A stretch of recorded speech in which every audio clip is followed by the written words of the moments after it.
AITA for feeling like my wife's new religious beliefs are unfair to me and our marriage. My wife, 30F, and I, 30M, have been married for a few years, and up until recently, religion wasn't a significant part of our lives. I've always considered myself agnostic, and my wife wasn't particularly religious either when we first got together.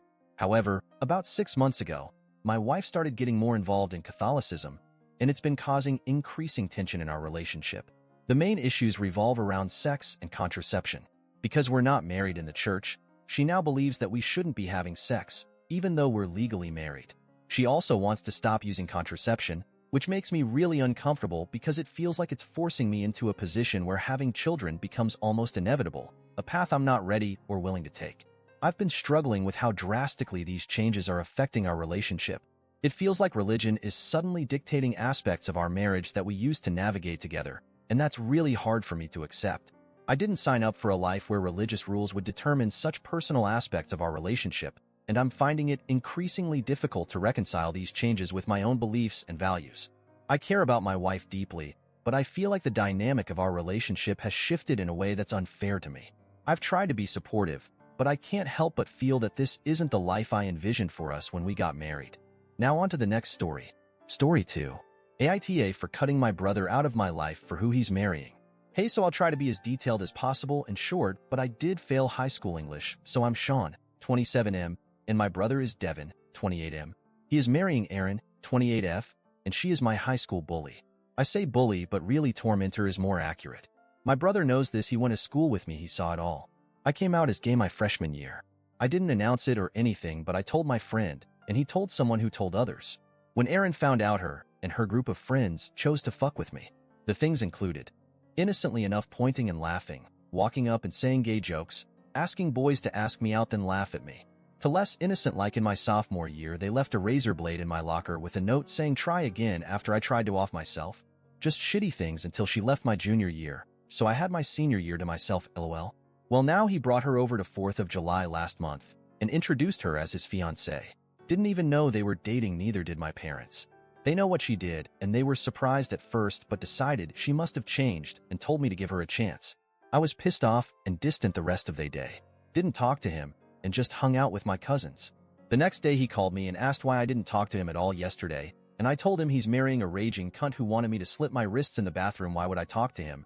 And he blew up on me, telling me I have no right to say that about his fiancée, and she isn't the same person. I should judge anyone based off their actions as a kid, blah blah blah. I hung up on him and am not planning on talking to him again until he apologizes. He had my parents call me to tell me they think I really should give her a chance. She's a changed person and has told them sorry for what she did to me in the past. LOL? I didn't get that apology. Who the fuck cares if she says sorry to them? I sure as fuck don't. I told them until she's begging me to give her a chance for forgiveness, they can fuck off with my brother. Well, now as of an hour ago, Erin messaged me a very heartfelt and sweet message which I will copy and paste here. Hey Sean, this is Erin. I'm sorry about my actions in high school, but honestly it was a decade ago. I don't know why you care anymore. The things you do as kids don't accurately reflect on who you are as a person, and I doubt you're the same person as you were back then. The fact that you're judging me and not even letting me be happy with your brother when we announce a very serious and joyful thing is honestly very disappointing. I figured you would have grown up and not acted like a child about this. Well, smiley face. I fucking hate her, bro, holy shit. So I replied, hey cunt, glad to hear from you. You destroyed my high school years and never even gave a glimpse of remorse, so you can go fuck yourself, and I hope your marriage with my brother ends in cheating and fighting and you living in a box under the freeway again. So now I'm done with my brother and just the entire situation. Am I in the wrong for dropping him out of my life and not moving on? Even if I am, I don't think I care, but I kinda want an outside opinion. Now on to the next story. Story 3. AITA for not letting my ex-husband's new girlfriend have a piece of his mother's jewelry. I, 40F, and my ex, we'll call him Joe, 41M, were high school sweethearts, started dating when we were 17, married at 19, and divorced 20 years later, so going on 2 years now. We have an amazing daughter, Sarah, who is 8, and has adjusted really well to the separation. Joe and I get along great. The divorce was amicable and we're still good friends. Not like we hang out alone or anything, but we don't argue or fuss at each other, help each other out, and just overall have each other's backs, because at the end of the day, our number one priority will always be Sarah and doing what is best for her. We've both moved on and are in serious long-term relationships with other people. His girlfriend Lily, 46F, is great and really good for him. I have never had any conflict with her and enjoy spending time with her when we all get together for holidays and other important events or celebrations. Until last week, Joe's parents passed away within a month of each other last summer, and it was devastating for all of us. Even though Joe and I had already been divorced for about a year, they still treated me like family and I loved them dearly. Joe and Lily hadn't started dating yet, so she never met them, which is a shame. They were incredible people. Long story to get to the point, but I feel like the background is important. Last week, Sarah got a box in the mail from her aunt who was responsible for dividing up my late mother-in-law's jewelry amongst the kids and grandkids. She had a huge collection of both costume and more expensive fine jewelry. I let Joe know about it, and he explained that some of it was left to me so when he would come over, and we sort through it together. Lily came with him, which was fine. It was extremely difficult, and we were both very emotional, so I'm glad she was there to support him. Here's where I think I may be the asshole. As we were going through the jewelry, we had pulled out a couple of cheaper pieces of costume jewelry for Sarah to have now, and I had picked out a couple of rings, a necklace, and 3 pairs of earrings to keep, knowing that they will eventually go to Sarah as well. Joe and I agreed that the rest of it would be put away in the lockbox that we each have a key to at my house and would stay there until Sarah is older and it goes to her. One of the pieces being put away is a beautiful set of ruby and diamond earrings and necklace that are obviously very real and we believe were passed down from Joe's grandmother. Lily had been admiring the set and making comments about how well it would go with the wedding dress she had been looking at. They aren't engaged, or even with some of her date night outfits. Joe didn't say anything to her in response, and when she put them down, I wrapped them back up and put them along with the rest of the jewelry in the lockbox. Since then, Lily has texted me multiple times asking about them and if she can just borrow them. At one point, she accused me of just wanting them for myself and pointed out that Joe and I were divorced and I didn't have any right to keep them. She has also said that when they get married, the jewelry will legally be part of their marital assets anyway, so I'm just putting off the inevitable. I'm not planning on wearing them, per my agreement with Joe. I'll wear the pieces I picked out and the rest will stay put away for Sarah.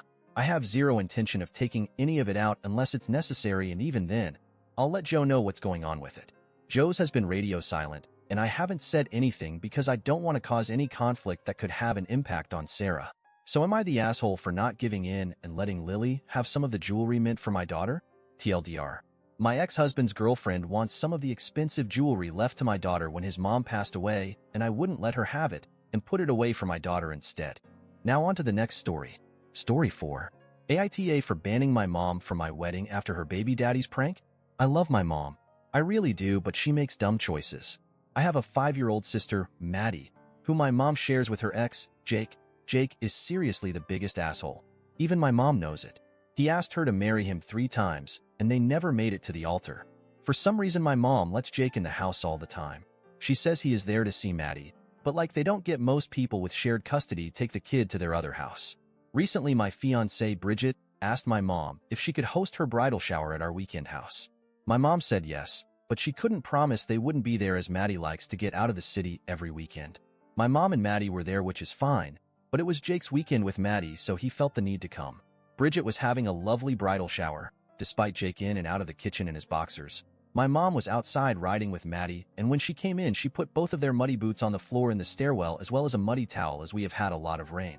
Fucking Jake picked up the muddy stuff and dumped it in Bridget's lap, ruining her special white dress. My mom blew up at him and Bridget was furious. He just laughed and said, "You know I have no impulse control." Bridget's bridesmaids were horrified and my mom chewed him out, but he was just making a joke of it.